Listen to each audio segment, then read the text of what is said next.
noticed that a lot of the publicity in the LGBTQ+ community is primarily focused on gay and lesbian people. How do you feel about getting more publicity for other people like trans people, genderqueer, etc.?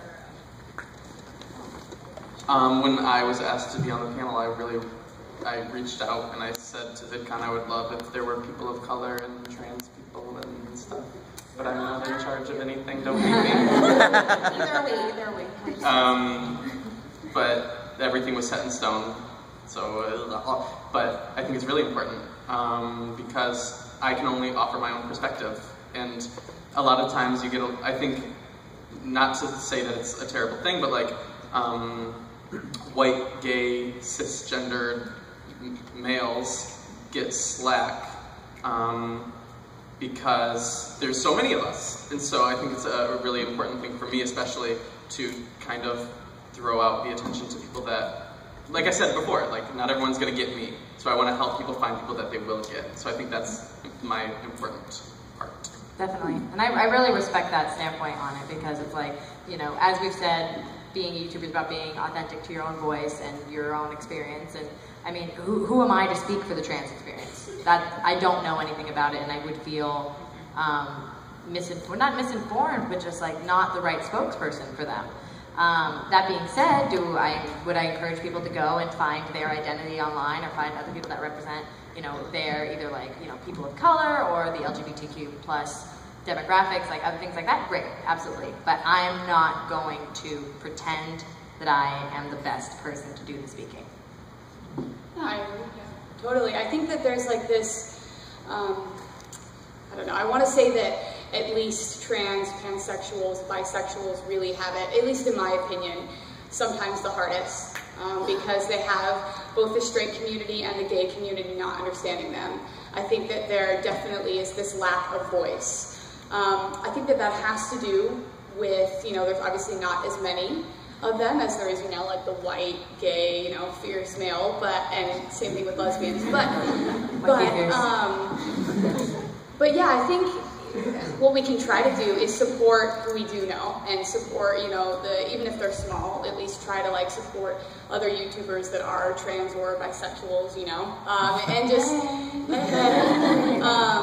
but just like Hannah and Tyler said, you know, obviously I am a lesbian and I talk about what it means to be lesbian, and I wish I could offer advice, you know, more geared towards people that feel left out, trans, bisexuals that aren't really contacted a lot. But I do try to, at least in my videos, say, hey, I understand you, I respect you, and I support you, and I think that's all that we can do.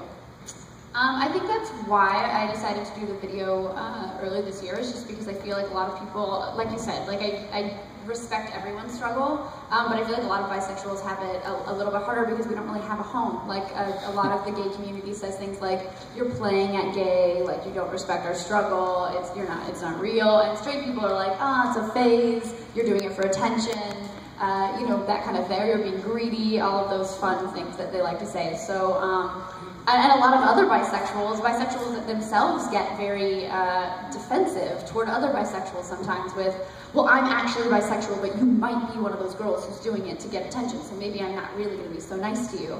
And it's really sad. So I hope by being open about my bisexuality and being candid about it, people can find a home and we can make our own community and we can bond together and kind of see that we're out there and we're legitimate people and our sexuality is legitimate, which is a weird word to use for that, but and then we have them too. So, like you guys said, I can't speak to the fully gay experience, you know what I mean? I can't do that either, but what I can do is share my story and hope that it helps other people feel more connected in the community. And while I can pretty much only speak to the gay experience, I know that I can use my spotlight to bring other people into the videos that I do. So whether that's bringing in trans people or bisexual people or drag queens or people that are HIV positive, there's a lot of issues that affect the community. And anything that I can do, I think it's a great opportunity to kind of increase that conversation, kind of like what Tyler was saying earlier, like shining your light on other people that can represent a lot of these issues and widen the discussion.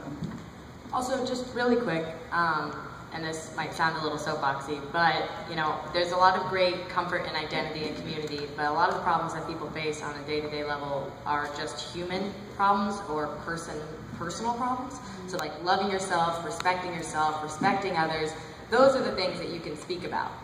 And we can all speak about that. And I think that just because like I'm not trans or I don't identify as queer or anything like that, it doesn't make my words any less true to being applied to your lives, if you are.